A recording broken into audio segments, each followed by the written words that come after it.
Welcome to the Way of Champions podcast. I'm your host, John O'Sullivan. Every week, we connect you with the top minds in the world of sports, coaching, leadership, and building championship programs so you can take your athletes and your teams to the next level.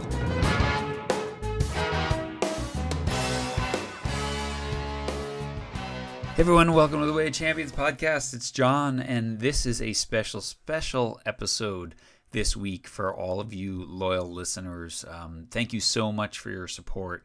And as you all know, we recently, in late August, ran the 2021 Way of Champions conference virtually. And so we had this incredible lineup of speakers: Steve Kerr, Quinn Snyder, Tara Vanderveer, Jenny Levy, George Mumford, Brad Stevens. I mean, it was incredible. It was just such a cool conference. We had over 250 coaches from every continent listening in, sharing, and now what we are doing is we have just finally published and we're releasing the videos of that conference for all of you. And so to kind of give you a little taste of what you may have missed if you didn't join us in August and give you the chance to get all the good stuff right now, we have Anson Dorrance from the conference on the podcast today. So this is the interview that Anson did on creating a competitive cauldron, or what he would say is his expertise is creating competitive environments. Now, I think as coaches, this is what we all want to do. We want to create environments where people compete like crazy, where they're not afraid to compete, where they're not afraid to stand out, where they're not afraid to be the best of the best. Now, Anson has the track record to prove that this stuff works. He's won 21 NCAA titles. He's won a World Cup as the head coach of the 1991 U.S. women's soccer team. He's been the National Coach of the Year, not only for women's soccer, but for men's soccer when he worked as the UNC men's coach. And he's had so much success, Hall of Famer, over 1,000 wins, all this, that Dean Smith, the legendary UNC basketball coach, once quipped when talking about the success of his program. He said, "This is just a women's soccer school. We're all trying to keep up." So this is what you get with Anson, someone who has done this year after year for almost 50 years now. And this is such a great talk. When Jerry and I were talking about which is one that we would love to share, Anson just popped into our head because we both got so much out of this conversation about creating competitiveness, about how to make things, especially in team sports, less subjective and more objective, which we thought was fascinating, and so much more. So you're really going to enjoy this conversation. This is one that you have to take notes. You have to probably listen to it once and then go back with your pen and paper and listen to it again, because there are so many gems, and we got so much feedback from conference participants about this that they just said, "Man, that was just incredible." So we wanted to share this with all of you and then give you a chance in the show notes here or on the website, or if you're on our email list, that we now have the conference videos for sale. So if you want Anson and Steve and Quinn and Brad and Tara and Jenny and Cindy Timschel and George Mumford, you can get access to all of that right now and watch it at your leisure, okay? So before we dive in, I want to thank two new Patreon podcast champions this week, David Masterson and Chris Titchinger. Thank you guys both for your support of the podcast. If you want to be a monthly supporter of the podcast, just go to patreon.com/Way of Champions. And if you sign up, you're going to get like $300 worth of videos. You're going to get bunch of transcripts, you get opportunities, you get some videos of interviews we've done that we haven't released to the public, and so much more. So it's a really cool way to support our work here and also to get some great stuff, okay? And then also thank you to our two amazing sponsors. We have Good Sport, our friends at Good Sport and Michelle. They have been such great supporters of ours for these last couple of months, title sponsor for the Way of Champions Conference, and so much more. So goodsport.com for this delicious energy drink made from milk, but way less sugar and way more of the good stuff. They take out the protein. It's just like the sports drinks that you're used to drinking, and it's what goes with me every time I ride my bike. So check it out, goodsport.com. and also to our friends at Sports Refund.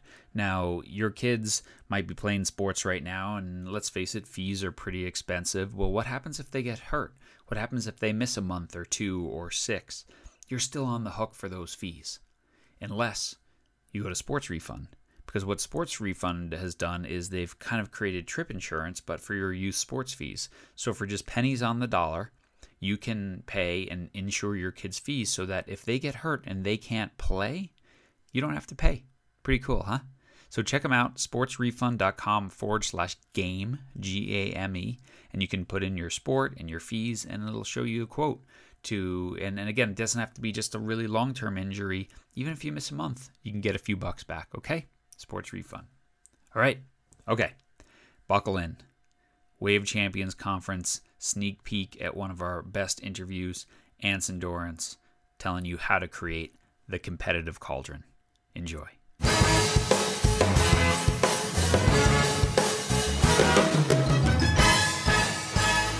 Anson, welcome to the Wave Champions Conference. We're so excited to have you be a part of it this year and join this incredible panel of coaches and teachers and mentors.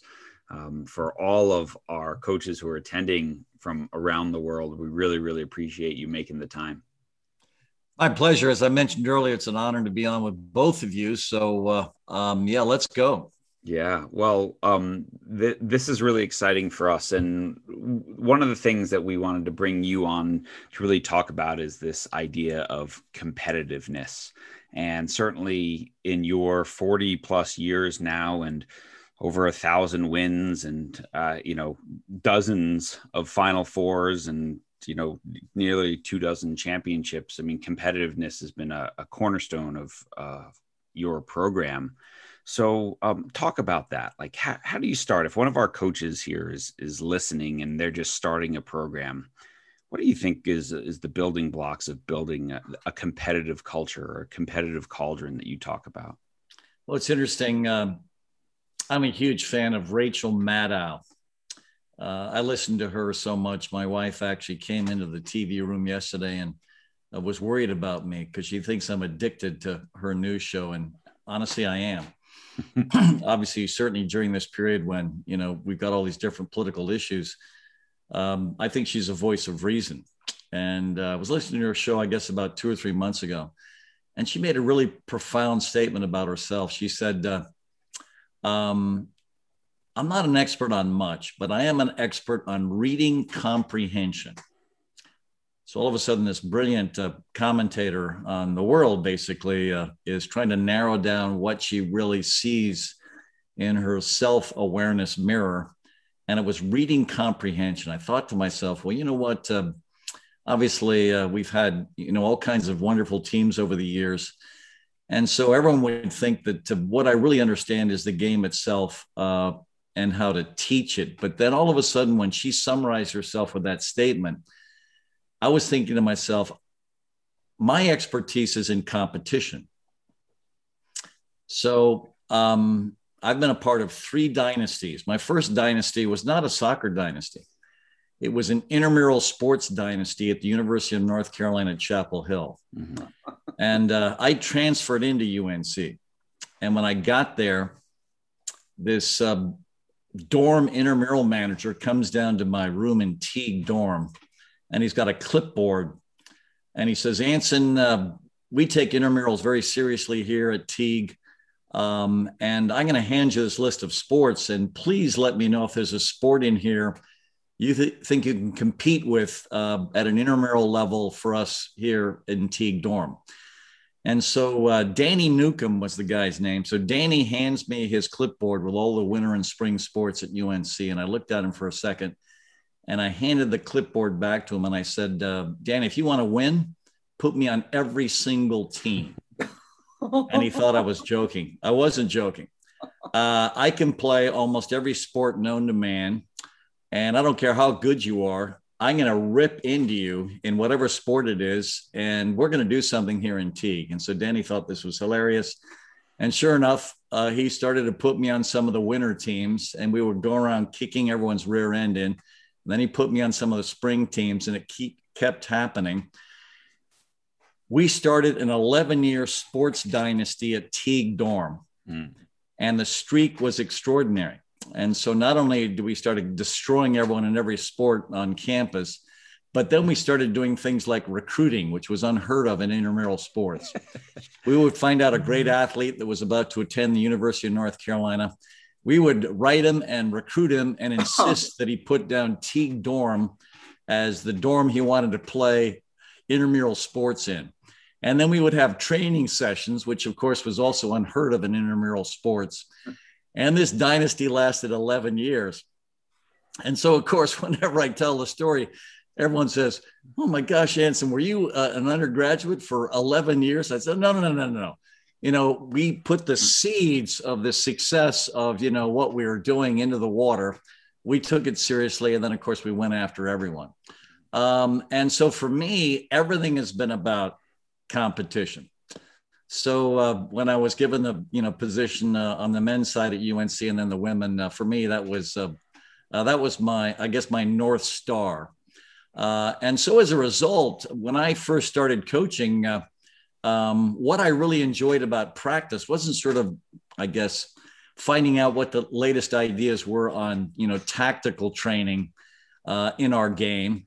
And as a result, my vision of the game was so different that what everyone else in the world was doing.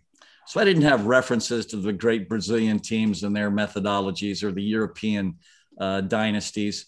So I had this own unique view of how I was going to coach my team. And so the way I was going to coach my team is I was going to have a team that I would hate to play against. And obviously I played at UNC. So my philosophy in developing my team was, here's what I would hate. I would hate if someone was all over me every time I touched the ball. I would hate if the guy I was playing against was fit as could be. I would hate it if the guy I was playing against took every physical risk to try to win a ball against me. And so we designed a system that not only helped us establish a dynasty at UNC, but the principles of that system helped us establish a dynasty in winning world championships and Olympic gold medals. So it actually bled into the world game as well. So for me, it all comes down to competition. And even though, yes, I know some things about the game, yes, I think we do some good things in training in terms of fundamental technical and tactical development. I still think the ring that rules them all in my player development system is the competitive cauldron. So if you look at two aspects of my program that I think absolutely separate themselves from everyone else, and by the way, everyone believes in competition. Yeah. But I don't think everyone understands how to generate it. Well, that's what I'm really asking. And that's what I think that's the key, right? Like, and every team wants to win on Saturday. What do you do 6 months before Saturday, right? No, exactly right. So it's like the old, Bobby Knight cliche. Everyone has the will to win, but do you have the will to prepare? Yeah. So for me, it's all about all these different elements. And again, it's not like people don't understand that cliche as well. Of course, everyone understands it. And of course, everyone talks about this. But the fundamental element is, what do you do every day? And what do you do to motivate this and drive this? Well, I think to be completely honest, in the sociology and the way we raised our boys and girls, boys are set up in a culture of competition. Mm-hmm. So when a young man or a young boy is competitive, he's put on this pedestal. But there's something going on in the sociology of the way we raise our girls and our young women. And for some reason, if they're competitive, they're excoriated. And every young girl and every girl and young woman can feel the pressure of her own culture that tells her not to be competitive. They tell her to genuflect, to sit in the back of the room and not say anything, to not get involved in the debate that all of us, with our levels of testosterone have to, because in our culture, in the culture of the alpha male, we've got to dominate everything. So our culture is telling us that this is what we have to do. The culture of the way we raise our girls and young women is the opposite. So what happens to a young woman when she enters the University of North Carolina is all of a sudden she's hit in the face with the fact that everything counts. Everything is competitive, and everything is a matter of public record. So based on the year, I'm going to throw out a number. We compete in, let's say, 28 different competitive categories. Every time we do this competition, and we add on to it, so it's not like every single day we're reworking all 28 categories, but there's a bulletin board in our practice complex where there's a ranking from 1 to 30, assuming that's the size of our roster. And you're on that bulletin board somewhere in that competitive category from 1 to 30. So it's a matter of public record as to where you are. And then we have an analytics team, which is basically our managers that are recording all this data. And so what they learn is everything counts, because the way most of us train, let's face it, some days we're going, 50%, some days we're going 90. And then of course, the day before they pick the team that's going to start on the weekend, we go 100%. So all of us, have a limited amount of emotional and physical energy, and we invest it, when we consider it most critical for our success. But human nature is naturally lazy. Human nature wants to be comfortable. So as often as possible, we're cutting every conceivable corner. Now, obviously, some don't. And then you end up, if you're not that sort of person and you've got this incredible genetic platform, your name is a Michael Jordan. But obviously, those people are exceedingly rare, because everyone will say, oh, yeah, I'm really competitive. I'm watching them thinking, shit, no, you're not.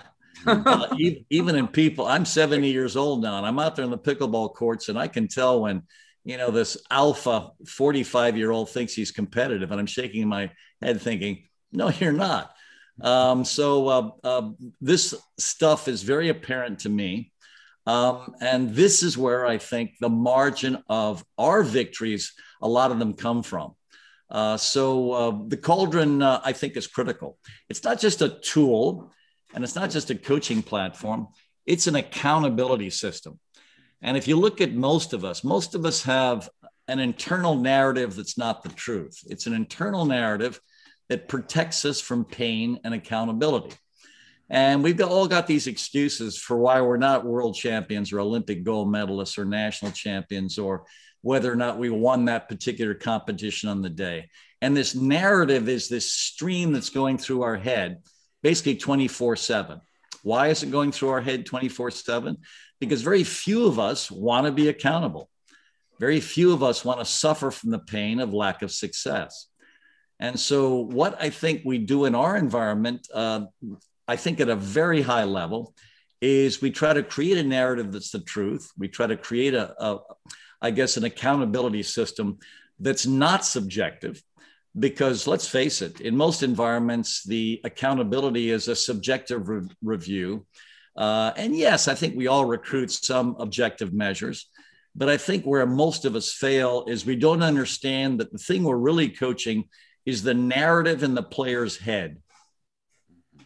Yeah. My expertise is reading comprehension, Rachel Maddow. And yet you listen to her and you're thinking, you are limiting yourself to reading comprehension, and you are absolutely brilliant.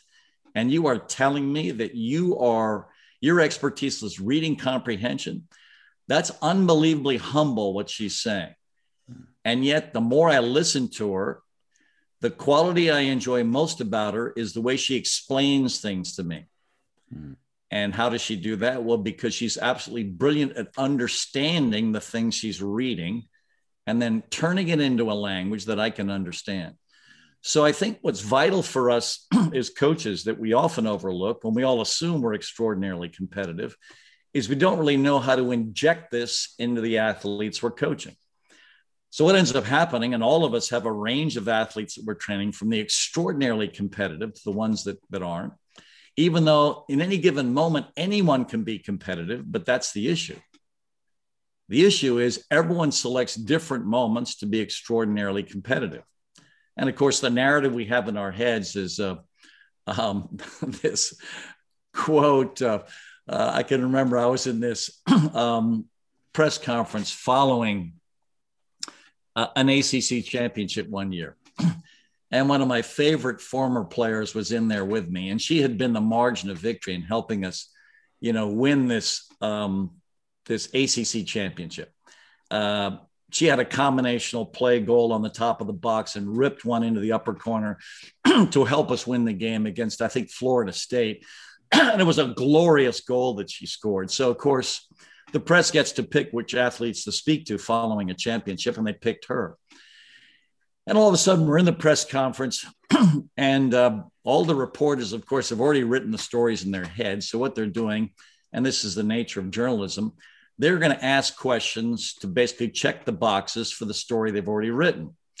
So they're not interested in the real story. They're interested in the story they've already written in their heads. And so the questions they're asking are to confirm the story in their heads. So they're looking at the review of this kid, and her name was Libby Guess, an absolutely phenomenal soccer player. But one of the issues she had is she didn't really come into any season fit. So her issue was self-discipline. So we're in the press conference, and all of a sudden the press are looking over her data. And all of a sudden her data are, she only seems to score goals in the ACC tournament and the NCAA tournament, but then she scores them in buckets. And so this, reporter that's obviously already written the story in his head says, Libby, I'm looking at the list of goals you've scored in your career, and it's phenomenal how often you're scoring, game winners in the ACC tournament and the NCAA tournament. Are you just a big game player? And of course, Libby just went along with this wonderful narrative. Oh, yeah. Yeah, I get up for the big games. And I'm looking at her saying, Libby, you are so full of garbage. And this is in a public press conference. And she's looking at me askance saying, what do you mean? I said, the reason you score goals finally in the ACC tournament and the NCAA tournament is because you come into the season unfit. It takes us 3 frigging months to get you fit. And by the time you're fit, you start scoring goals. And she looks back at the guy that asked her the question, says, yeah, like he said. So this is the challenge that all of us have in the coaching profession. The challenge that all of us have in the coaching profession is to get a narrative that's the truth.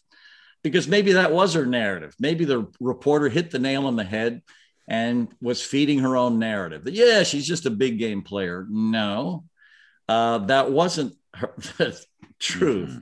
Mm-hmm. The truth was she didn't come in fit. It took us all year to get her fit. When she was finally fit, was she a phenomenal soccer player and athlete? Yes. But there was a piece missing that, I wish that she could have corrected. And of course, I'm in this press conference, and by correcting her narrative in the press conference, what am I doing? I'm coaching her. Mm-hmm. Mm-hmm. I'm letting her know, no, that's not a narrative I'm going to allow you to embrace. I'm not going to allow this reporter to write that, because here's the truth. And coaches are truth tellers. Like, that's maybe the most important thing we do, and then build that relationship that can bear the burden of that truth. Correct. Because what you're doing is you're in a fight with the athlete to get the athlete to his or her potential. And even though the athlete is fighting you to stay at a more comfortable level, that's your quality in coaching. That's the quality in the player development coach, is to get the athlete to embrace that this is not who you really are. You are really this other thing, but we have to get through all the flotsam and jetsam to get you there. So here we go. So let's get better at this. Let's get better at that. And of course, none of us have the emotional energy to critique a player every single day. That's where the cauldron comes in. So you don't have a chance to review them consistently. So all of a sudden it's on the board. Not that you're not trying to do it in practice. Of course, you're trying to do it in practice, but you've only got a limited amount of resources with your own emotional energy and physical energy. So you're recruiting these other elements to help you, I guess, drive the truth and try to get the player to be accountable. Because keep in mind, as soon as something happens that's wrong, there are all kinds of things that are going on in this player's brain. The first instinct, the primordial, instinct for the reptile is to protect itself somehow. And so the reptilian brain is all of a sudden justifying every excuse, or actually recruiting every excuse possible to protect them from the pain of, oh my gosh, I'm responsible. It's so interesting that we're talking about this right now, because I was trying to clear email before I jumped on with you guys. And I read that a coach was fired that's coaching in the MLS, I guess the first firing of the year. I think the coach's name was Chris Armas. And of course, whenever a coach goes down, I have huge empathy for them because we all know there are a million different reasons that he might not be responsible for. And all of a sudden, he was protected by his captain. And I know his captain. His captain is Michael Bradley. I had the privilege of flying next to him business class to Europe when he was going back to play in Germany. And this was, a former captain for the U.S. full national team. This is a wonderful young man whose father coaches for a living. So all of a sudden you could see his answer. His answer was a combination of elements. One of the fact was his father has also been fired throughout his coaching life, like any of us that coach.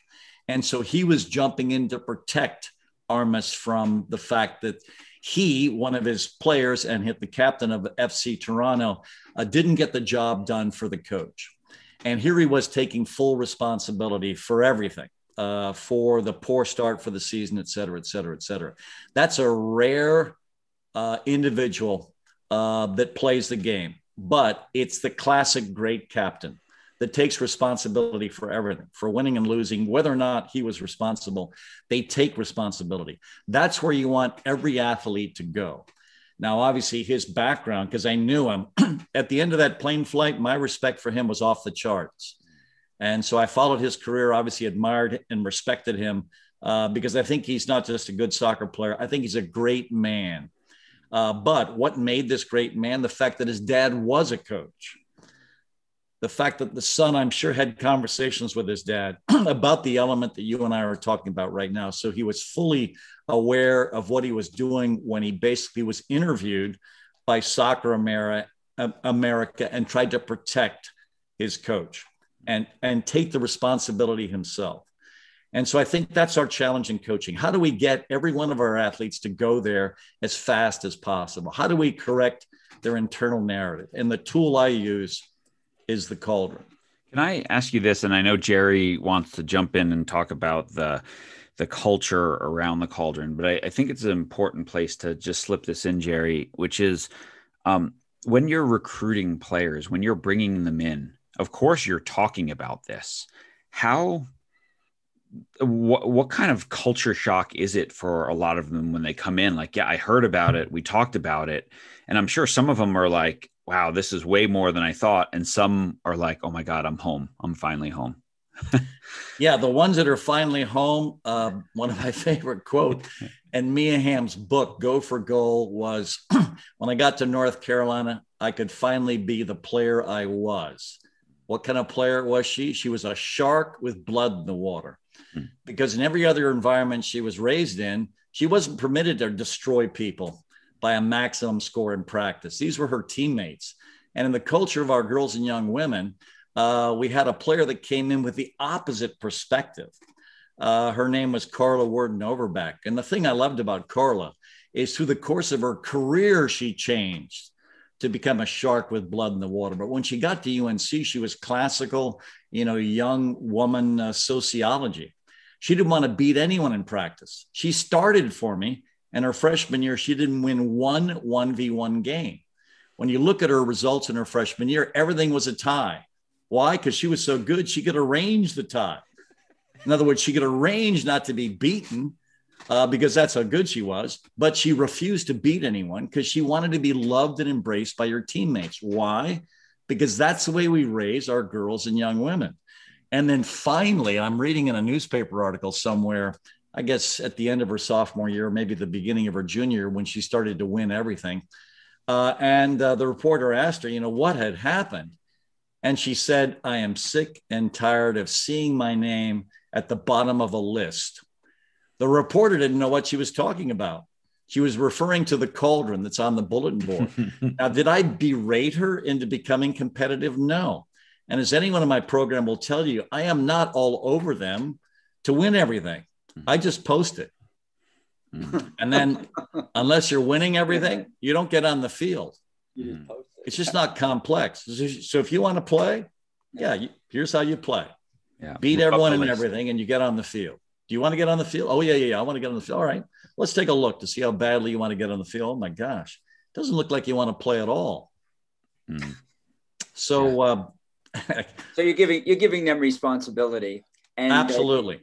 you're putting them in a position, Anson, where if they don't take accountability, then they can't come to you and say, hey, coach, why am I not getting more minutes, right?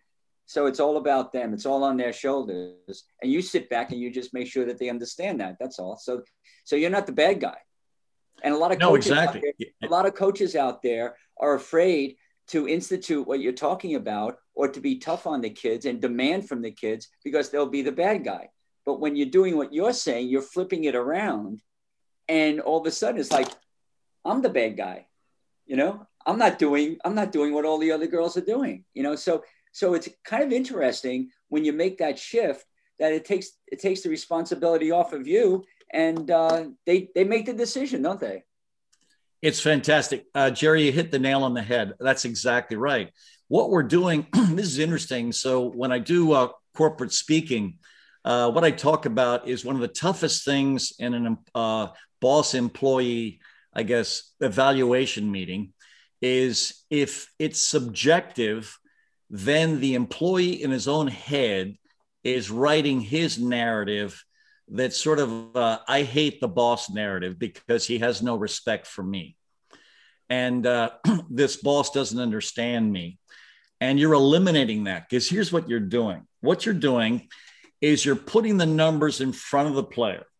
Now you're sitting next to the player with your arm around the player's shoulder and you're saying, you know what? You are a lot better than this.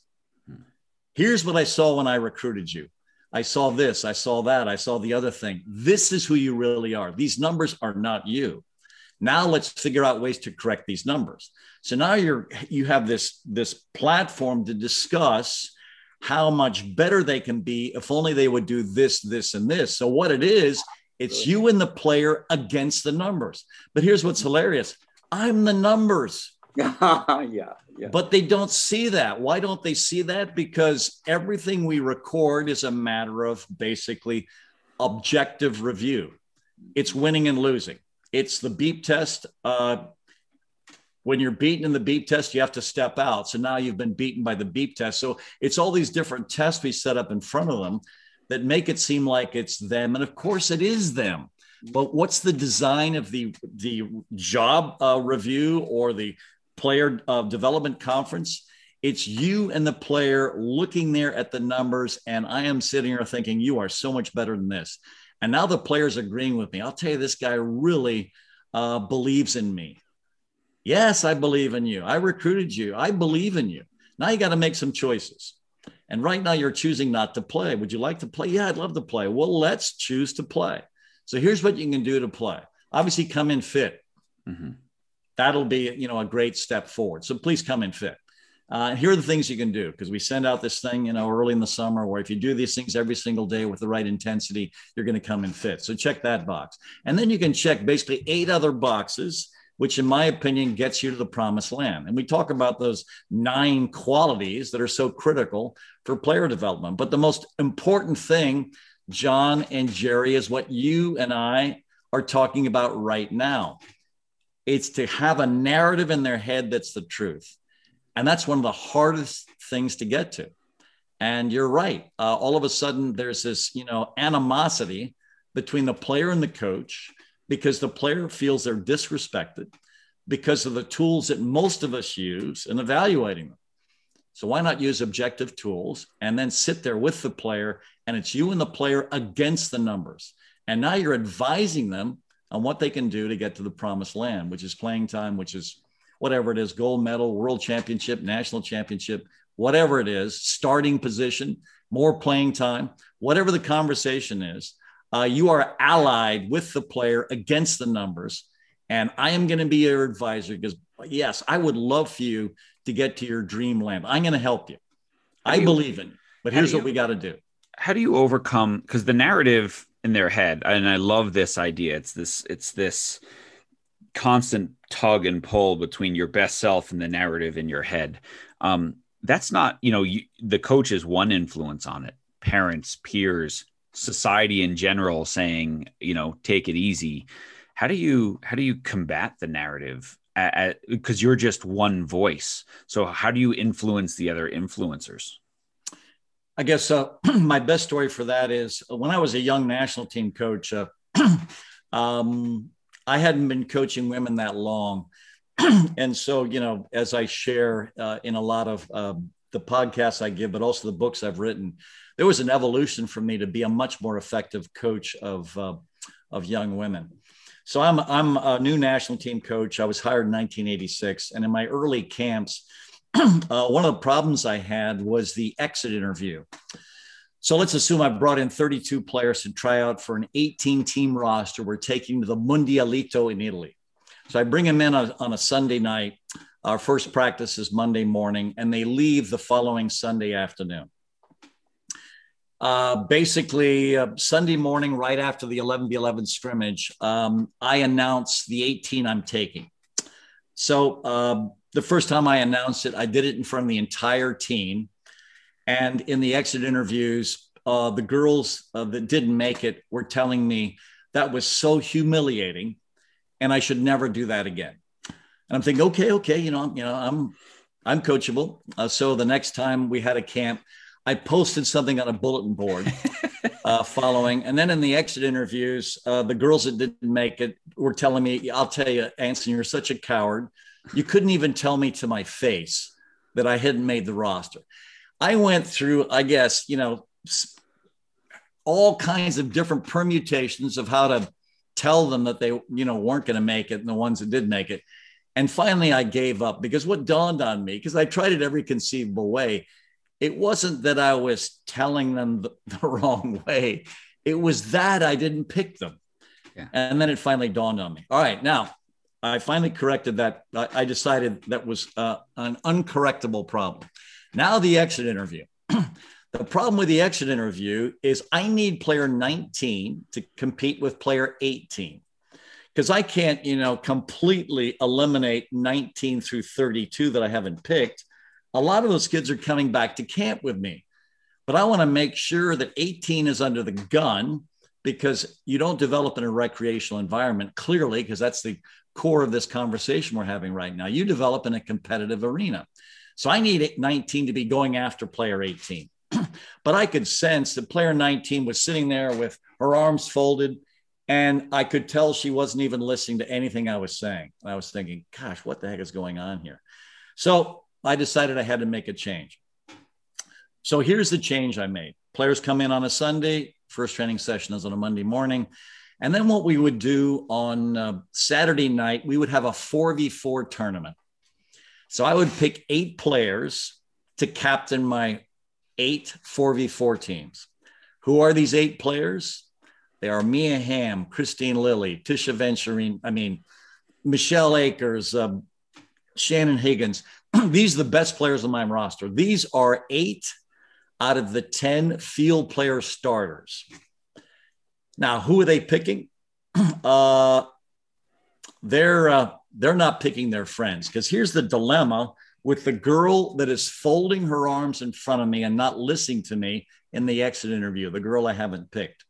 Right after she's gone to the bulletin board and seen she hasn't been picked, she immediately goes to one of her friends that has been picked. Now, this is her friend. She walks up to her friend and says, "Can you believe it? I wasn't picked." Now, what does her friend say? Her friend says, "Oh my gosh, I can't believe you weren't picked. You were phenomenal all week." So every girl she walks up to that made the team tells her the same thing. So now what does she think? She thinks I am a world-class jerk because I didn't pick her. So she's not listening to a thing I'm saying in the exit interviews. But now I've got this possible solution. So basically, 8 of my most respected players are picking teams. The next morning, the final 2 field players pick the teams for the final 11v11 scrimmage. So I have the opinions of the 10 most respected players in the roster. And these are the best of the best. Now I'm sitting in the exit interview. And now, even before the discussion begins, I say, "Would you like to know your draft rank?" And of course they would, because of course everyone they walked up to said they should have been picked. And I said, "Well, your draft rank is 28. So guess what? Everyone thinks you suck." Of course, that's not what I say. But basically, that's what the implication is. So now, for the first time, they're listening to me. Why are they listening to me? Because Mia Hamm didn't pick him in the top 18. Julie Foudy didn't pick him in the top 18. All the girls they respect didn't want to play with them as a player in the top 18. So now for the first time, they're listening to me. So now their arms are no longer folded. They're sitting on the edge of their seat. What can I do to win everyone's respect? Well, I'll tell you, there are some things you can do. And then you go over the litany of all the different things. And of course, as I mentioned before, I've got 9 different things that I review in player conferences. So now I'm going through some of those things with each player because I want them to come back at a completely different level.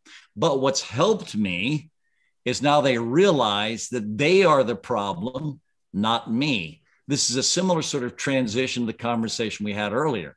The critical element is for you, through your own leadership qualities, but also by understanding the people you're talking to, you have to recruit the elements that give your wisdom credibility with the athlete, your coaching ability credibility. But the thing you're really fighting for, honestly, is trust.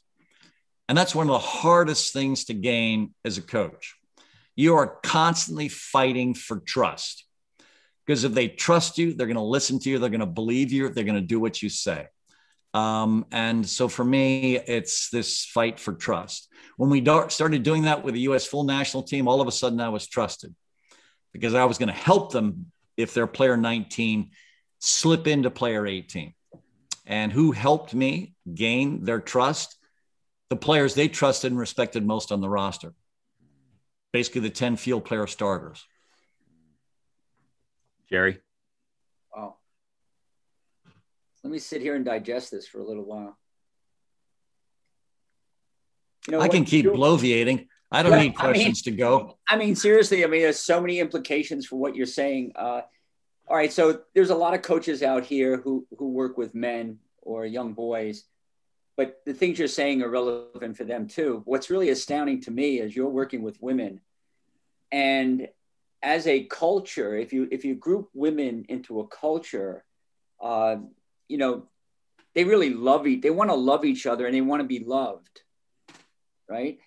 And so when they're seeking out the opinion of a Mia Hamm, and Mia Hamm might say to them, well, yeah, like you're really good and you deserve blah, blah, blah.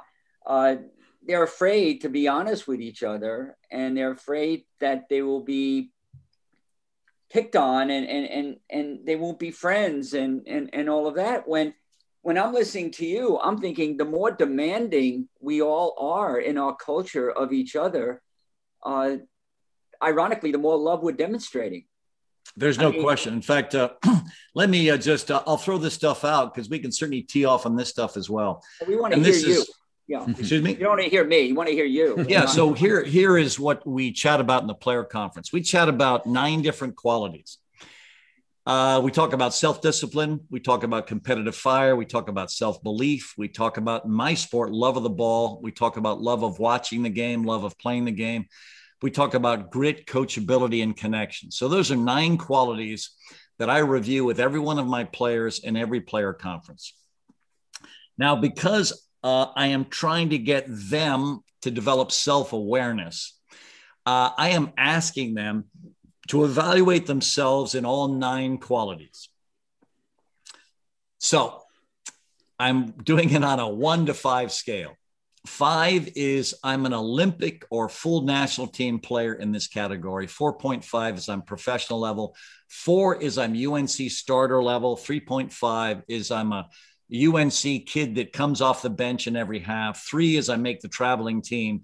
2.5 and below, I don't even make the traveling team, et cetera, et cetera, et cetera. So the first one we talk about is self-discipline. So when I meet with the players, when I meet with them, we've already done the beep test. The standard for us in the beep test is 40. So I meet with the players and self-discipline. So, all right, where would you evaluate your self-discipline? Now, the player is dying to start for me. And if it's a freshman, they don't know how this game works, but they're thinking, all right, so 4 is starting caliber. I want to start. So I better not say anything below a 4. So I'm going to say 4. And I'm going to say, well, what'd you get on the beep test? Well, I got a 28. I'm going to give you a 2.8 on self-discipline. And now the smarter knives in the drawer will know that what I've done with the beep score is I've taken it and I've moved it 1 decibel point over. Mm-hmm. Not all of them get this quickly. So I basically say, well, I've taken your beep score because I expected everyone to get a 40. You got a 28. So in self-discipline, I'm going to give you a 2.8 because everyone can come in fit. Mm-hmm. Fitness is not a talent. It's a decision you made every morning when you decided to sleep in and not get your rear end out of bed, and you got your 2.8. So your self-discipline obviously needs some work. So your self-discipline into 2.8, you're not even make the traveling roster right now. So let's not even talk about starting because you're in such a deep hole right now. I don't know if I can get you fit by December. So anyway, so right out of the gate, now the rest of this thing is really nerve-wracking because, of course, now the athlete thinks I've got an objective reference for all 9 of these different categories. And, of course, to some extent I do. But to some extent I don't. But what am I trying to do when I have self-discipline is the first part of the conversation. I'm taking an objective reference because, again, getting back to our previous discussion, the more of your references that are objective, the more powerful and more trustworthy you're going to declare yourself between, you're going to have with this player. So it's critical. So the ring that rules them all is the second ring, the competitive fire thing. So self-discipline, competitive fire, self-belief, et cetera, et cetera, et cetera. So now we get to competitive fire. So what's your competitive fire? Now they've just been blown up in the self-discipline category. So there's no way they're going to sort of just invent something. Now they've got to really think. Now, all the kids that have been there for a while know what their competitive fire number is. It's their rank in the cauldron. So if you're number 1, you're a 5. If you're number 2, you're a 4.9. If you're number 3, you're 4.8. It's sort of all the way down to wherever you are in the 30-player roster.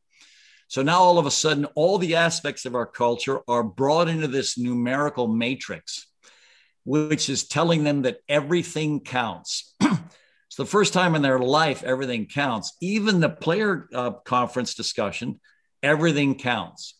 So now they begin to realize that, everything counts.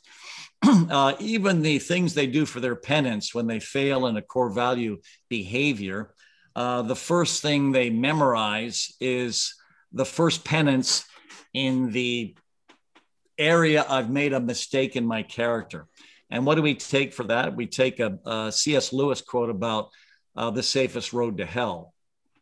The safest road to hell is the gradual one, the gentle slope, soft underfoot, without sudden turnings, without milestones, without signposts. And what is this a statement of? This is a statement of the most minor of compromises. If you're a Catholic, is this a mortal sin? No, it's not a mortal sin. But this is the way you go to hell. You don't go to hell while all of a sudden you wake up one day at the age of 28 and you murder someone. That's how you go to hell. No, you have built up this road to hell with moral compromises every step of the way. So what you're teaching them is you're teaching them about the things you can't compromise. And basically what you're telling them is if you want to be truly extraordinary, you can't compromise anything. Now, do you do it by bashing them into the head at every opportunity when they make any kind of mistake? No, because the penalty for, some sort of principle-centered compromise is just the memorization of that short line, the safest road to hell. Mm-hmm. And it's a very safe road because you feel like you're fine because you're not going straight down. It's not like a vertical drop. Yeah. It's a gentle slope.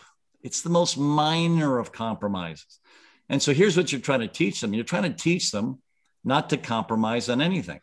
And of course, the references I have for the players that did not compromise, that list is as long as my arm. I could go through so many players that were the best in the world of players that I've trained. So it gives me a wonderful sort of credibility when I'm having this discussion. But we go through all 9. And the reason I'm bringing this up now, Jerry, is by what you said.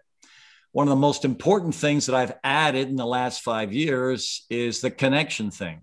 It's how you answer this question. Are you loved by your teammates?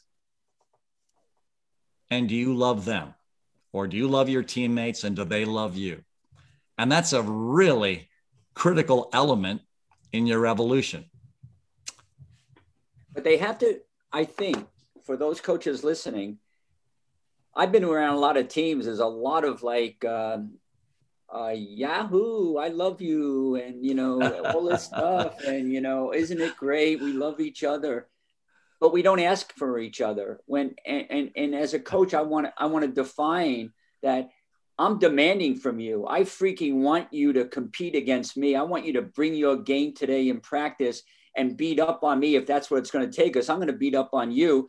And the reason I'm going to beat up on you is because I'm going to make you better. And I want to make you better because I love you. So a lot of coaches are afraid, you know, a lot of athletes are afraid. It gets mixed up, you know, between, so it's a demanding plus a love, or demanding is love. And I think you're doing a good job when I'm listening to you of communicating to these athletes that you love them, that you care about them, that you connect with them. And that's the key, because when you love and care and connect, they're going to go the distance and they're going to get it themselves. And they're going to understand that when you're being demanding, it's because of that connection and because of that caring. Does that sound familiar? Jerry, this is spot on. I received one of the greatest backhanded compliments I've ever received about 2 years ago from a kid that was in the pro league. And she called me up one day in frustration. And one of the things I will not put up with is the criticism of the coach they're playing for. Because, of course, everyone's got their own, you know, reason for why they're not successful. And, of course, the main reason, if they're not getting on the field, is they're going to blame the coach that's coaching them. Of course, do I identify with this? Absolutely. No better example than player 19 on an 18-player roster when they've gone around and they've checked with all their friends who tell them they should be playing. And so of course, who's blamed? The coach is blamed. So this player calls me up just in utter frustration with her coach. And here's what she said. You know, Anson, after I'd finished playing with you, I thought I could play for anyone. And of course, the implication being, you are so hard on me. I didn't think there was a coach out there that I could go to that would be any more demanding of me than you were. And I understood what that meant. So, you know, Anson, you know, after I played for you, I thought I could play for anyone. But you know what? Through your criticism, I could feel the love. That's what she said. And that was I took that to heart. When she finished saying that, I sang, you know what? That is an incredible compliment you've given me. And I appreciate that, because I do love you. And yep, there were times when you were an undergraduate where, you know, I had to let you know that this wasn't good enough and that wasn't good enough. And, you know, you weren't going to go to where you wanted to go. And that was a gesture of love, because I was going to hold you accountable. So there's absolutely no question about that. And this happens on a regular basis for me. Basically, if you watch me before a game, I'm not one of these coaches that, you know, in the pregame cheer, I'm jumping in there with my team and I'm celebrating, you know, life and how much we love each other when we're about to try to beat some other team to death. I let them, you know, go through all of their own pregame rituals, and I don't get involved at all. I think coaching is what I've done in practice, what I've done in the pregame, and all the other stuff is, unless I can sense they're not ready, then I will address it. But basically, I'm always watching my girls' pregame cheer, and I don't want it to be too up and I don't want it to be too down. But oftentimes we will lose the pregame cheer because I'm looking at the other team and I'm thinking, oh my gosh. And the actresses in the other huddle are all worthy of Academy Awards because they're so filled with joy and love of their teammates. I'm like, oh my God, you know, that one would definitely get an Oscar from me. And I'm looking at my kids and they aren't, you know, celebrating the pregame cheer the same way. And I get it because basically one is a performance and the other one is everyone gets ready in different ways. But oftentimes I would say 90% of the time we lose the pregame cheer.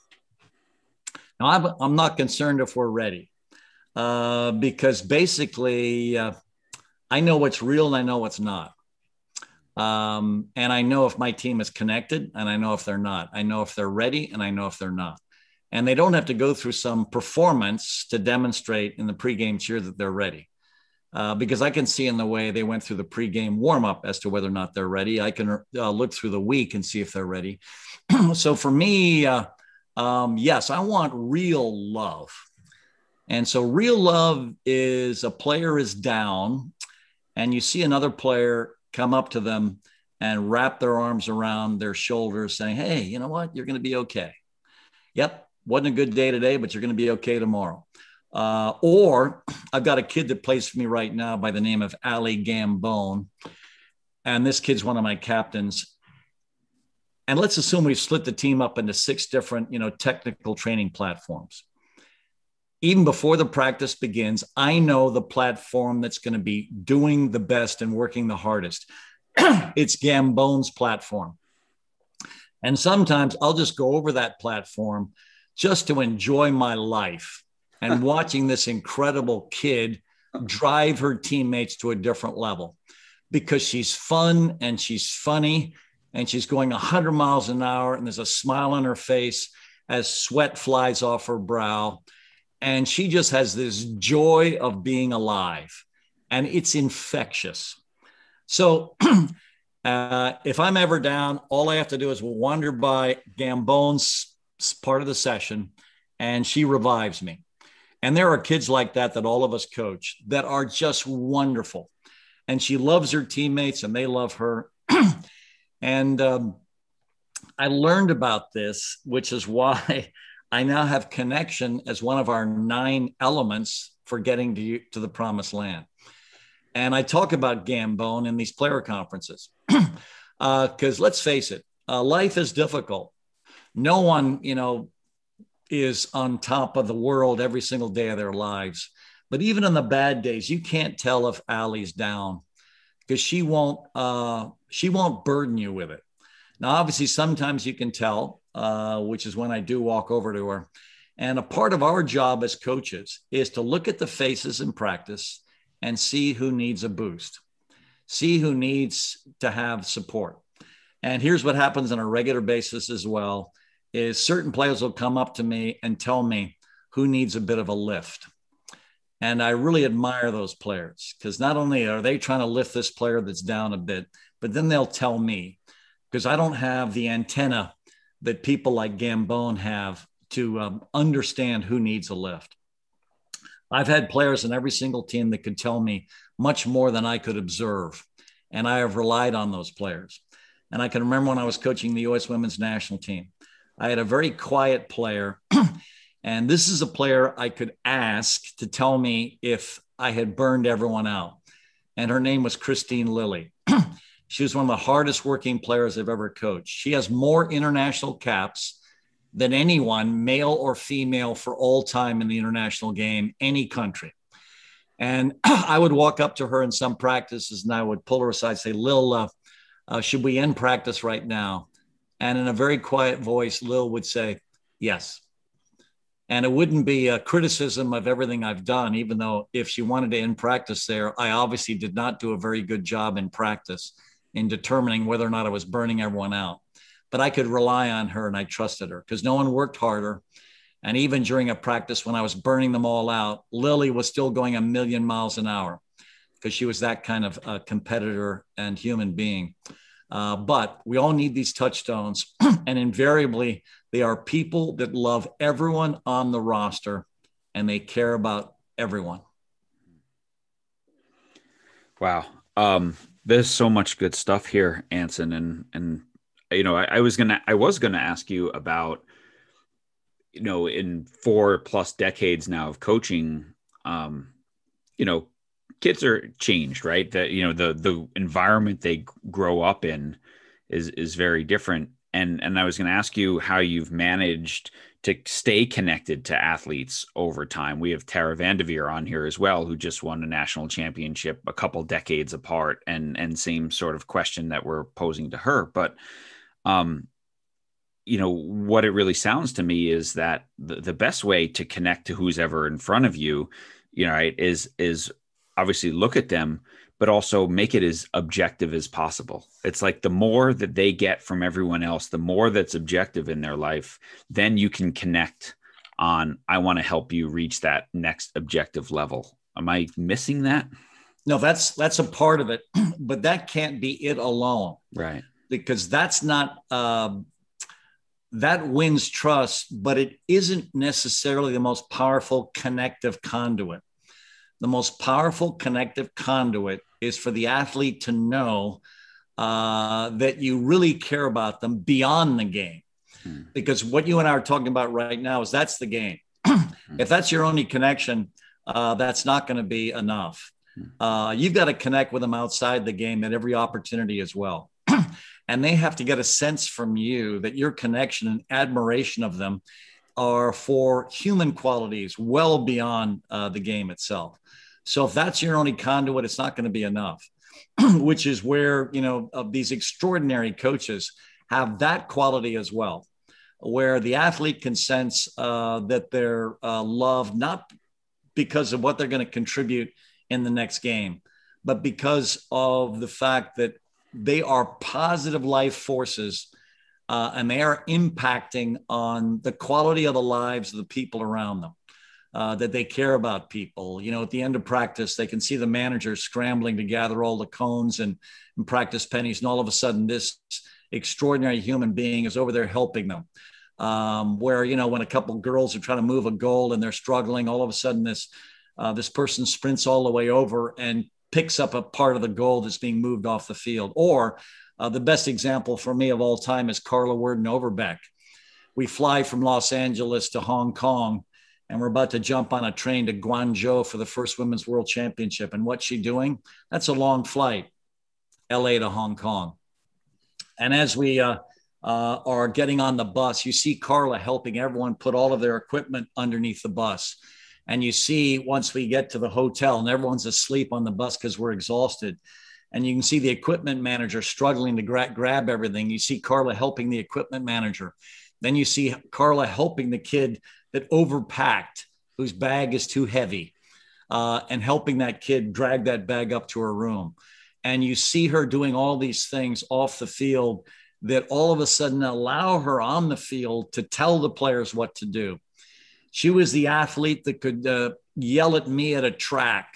Why would me at track when Carla opened her mouth? Because that week, Carla had done, all kinds of things to help everyone, but also help Mia. And so all of a sudden she's won her leadership platform. How? Because she cares about everyone. So the connective tissue can't just be the competitive cauldron. That's just one element. That's one element, one aspect of the accountability thing. But the other elements, the more human elements, are absolutely vital. Yeah. That to me, I'm sorry that I can't express how good that feels to hear you say that. And so many coaches miss this, Anson and John. It's the human element. I mean, it's easy to love a Mia Hamm. She shows up before the practice. She stays after practice. She gives her all, on and on and on. It's easy to love those kind of athletes. But what about the other athletes who's struggling, whose dog just died, whose mother's has cancer or something, and they don't show up and they don't bring it and what have you? But it's the human being, the nature of us as human beings. I love you because you're a human being. You want what I want, and I know that, but there's some obstacle in the way that's going to block you from doing that. So how do I do that? I need to address that because these people are off the field more than they're on the field. And I contend that listening to you, that there's an element, okay, correct me if I'm wrong, but there's an element of deep respect that you have for these kids, which every coach needs to understand. There's an element where if I'm working with you together as an athlete and you're my coach, I feel important and I feel valued and I feel empowered.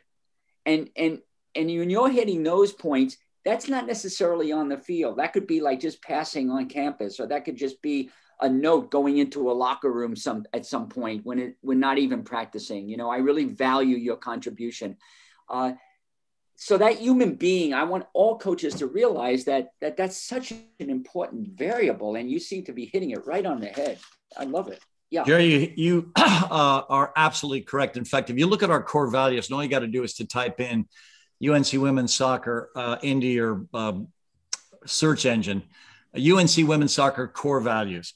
Hopefully you'll get the latest version because we have 13 of them now. We went up from 12 a couple years ago. But here is core value number 8. I'm going to read you the whole thing. The most critical thing is the quote, but I'm going to read you the thing because it gets to the core of what you're saying right now. And by the way, the kids memorize all of these motivational quotes and they have to live by them. So for me, if I took the 2 most critical pillars in my program, it would be the competitive cauldron, which John wanted me to introduce early. But the other piece would be the core values. And here it is. Here is number 8. This is caring. And I'm reading this right out of my book here. We care about each other as teammates and as human beings.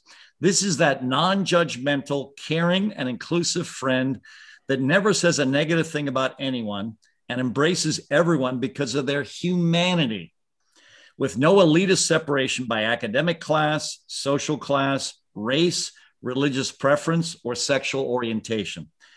And every one of these core values has a quote attached to it. And I select the John Donne quote from For Whom the Bell Tolls, and here it is. And I've abbreviated this. This isn't the entire quote, but this is what they memorize. No man is an island entire of itself. Every man is a piece of the continent, a part of the main. Any man's death diminishes me because I am involved in mankind, and therefore never send to know for whom the bell tolls. It tolls for thee. In other words, in the old days, as you guys know, when someone died in the village, the bell tolled. And then, of course, what would happen during this culture that John Donne was brought up in, they would all be running around saying, oh my gosh, who died? Who died? Who died? And John Donne is telling us, no. Don't ask for whom the bell tolled. It was a human being. Because that person was a human being, it's tolling for you to let you know that another human being has died. So regardless of who died, you are going to reach out with empathy in the theater of your mind to extend it to this human being that has died that you might not even know.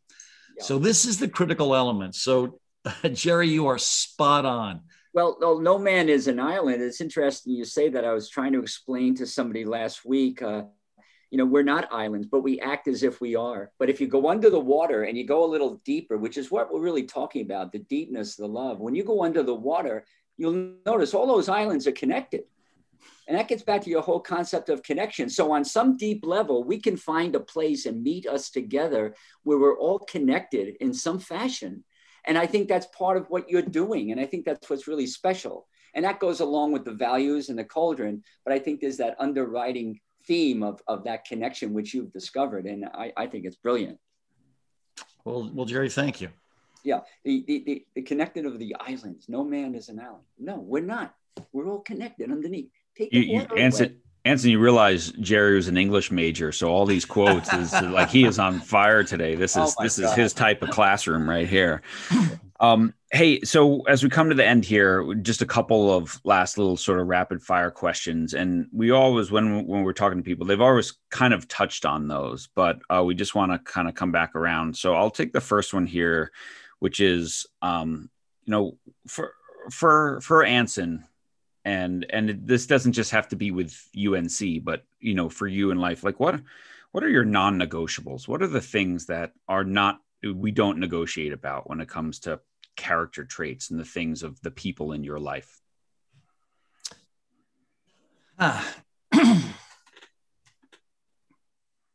Wow.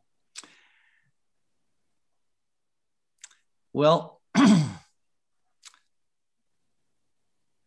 I think you've got to start with your home bases.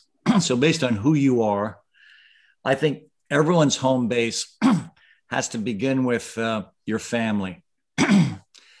You've got to figure out a way within your daily life to connect with your immediate family in very aggressive ways, as often as possible. And then you've got to extend that out. And then based on the different, I guess, groups that we're involved in, we've got to extend that out, certainly within the context of what I do. My extended family would certainly be the kids I'm currently training and then the ones I've been connected with. And you've got to figure out a way to stay connected with them. Then you're colliding with time, because to do this properly, the amount of time you've got to spend is a huge investment. So you've got to figure out a way how to navigate that.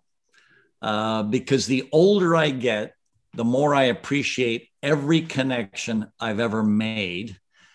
And then I end up regretting dissolving a close connection or not responding to it in a way that I would like to if I had more time.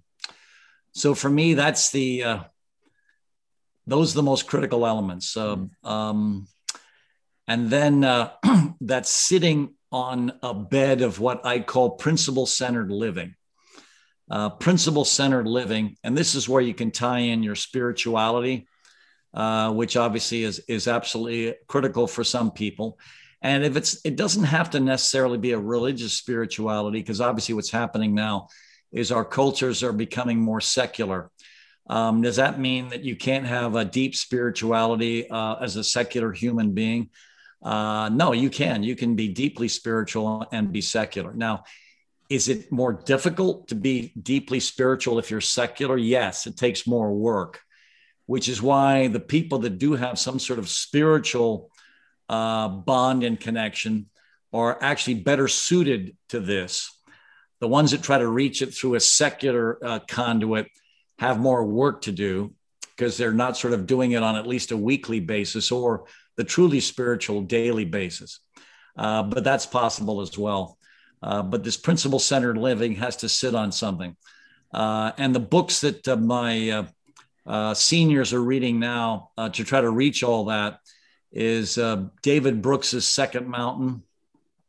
And also, if you don't have, if you're not a reader or don't like to read and don't have much time, just reading David Foster Wallace's This Is Water, the commencement address he gave at Kenyon College, sort of get to the core of what's most important, which is about leading a compassionate life. And basically what I've just tried to share is summarized best, if you don't have much time, in the commencement address, This Is Water by David Foster Wallace. And it gets to the core of what I'm trying to share, which is about leading a compassionate life. Mm.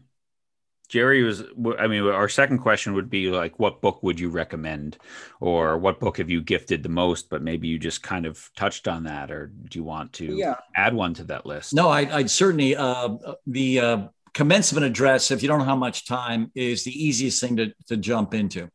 And then what I would do with that commencement address is treat it like scripture. In other words, read it every 2 or 3 or 4 months, because you're going to get something different out of it every time you read it.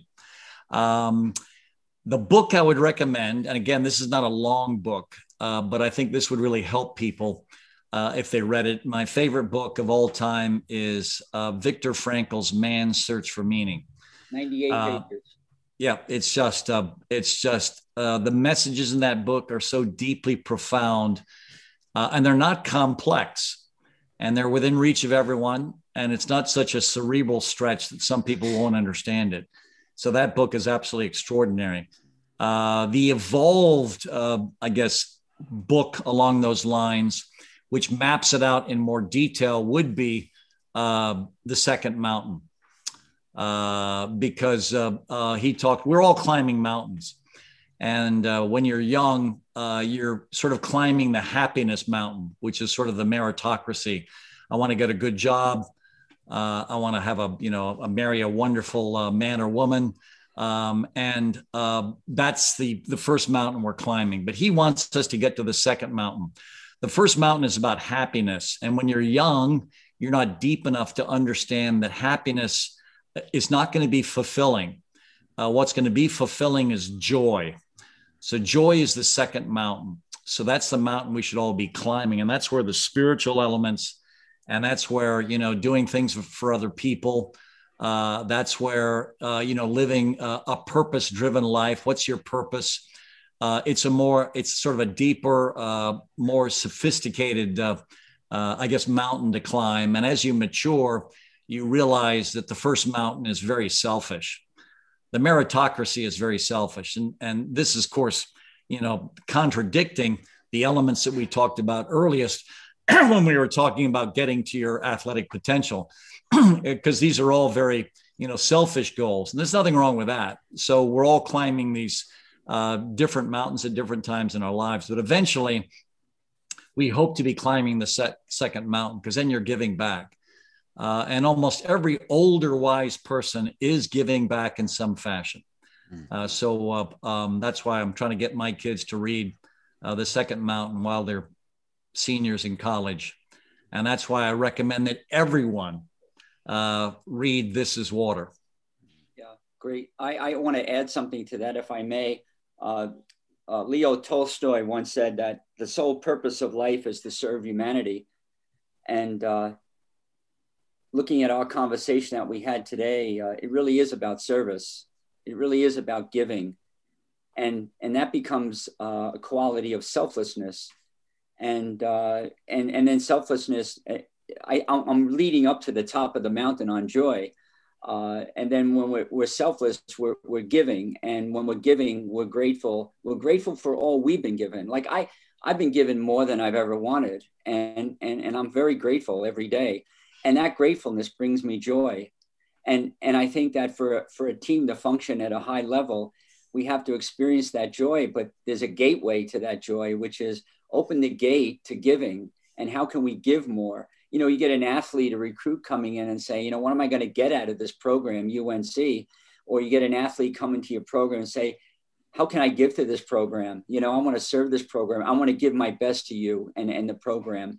What a difference. And that's a maturity level that goes beyond much of what you see at the adult level, right? No, say nothing about the young people's level. But this whole idea of that second mountain, joy, every day when we wake up, what are the 7 ways? What are 7 things that we're really grateful for? Specifically, my health, my friendship. I'm grateful for you and John today. This was on the top of my list, and every day it changes. But the bottom line is, now I want to go about the rest of my day, no matter what I do, and make it a mere reflection of all that I've been given. And that's joy for me. Anyway, I just wondered if that was something that. Great summary, Jerry. I am with you 100%, my friend. Yeah.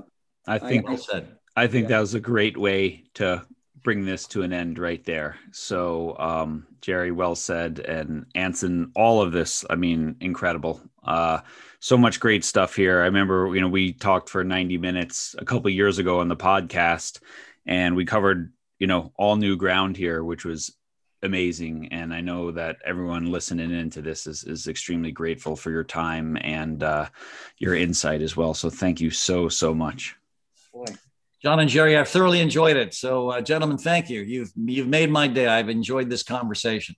This is a day's worth of feeling for me. It's a day's worth. It's not a morning. So thank you, Awesome. Anson. Thanks, guys. As always.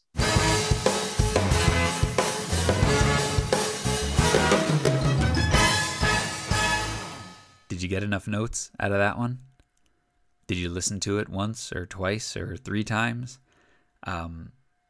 What a talk. Thank you, Anson. Thanks, Jerry. That was such a fun interview to do, and so much actionable stuff right away. I've told people about this so many times. I've gotten so much feedback from the conference about this talk, and we really felt like for all of you, our incredible podcast audience, it was just worth giving you a sneak peek of the goodness that happened back in August, and reminding you that now you have access to that as well. So if you didn't attend in August or you didn't sign up then, you can get the recordings of all these incredible talks, and the link is in the show notes, and it's on the website too. If you go to changingthegameproject.com, just click on the Way of Champions Conference, and it'll take you to a page where you can see all the interviews, all the topics, and you can see what you missed, and grab yourself a copy right there that you will have access to forever. So well worth it. Okay. So thanks everyone for listening. Thanks to Sports Refund. Thanks to Good Sport. And thanks to both David and Chris for being Patreon podcast champions. Remember everyone, your influence is never neutral. And you just got a bunch of great stuff from Anson to go out and make your influence even better, even more positive for all of your athletes. See you again next week.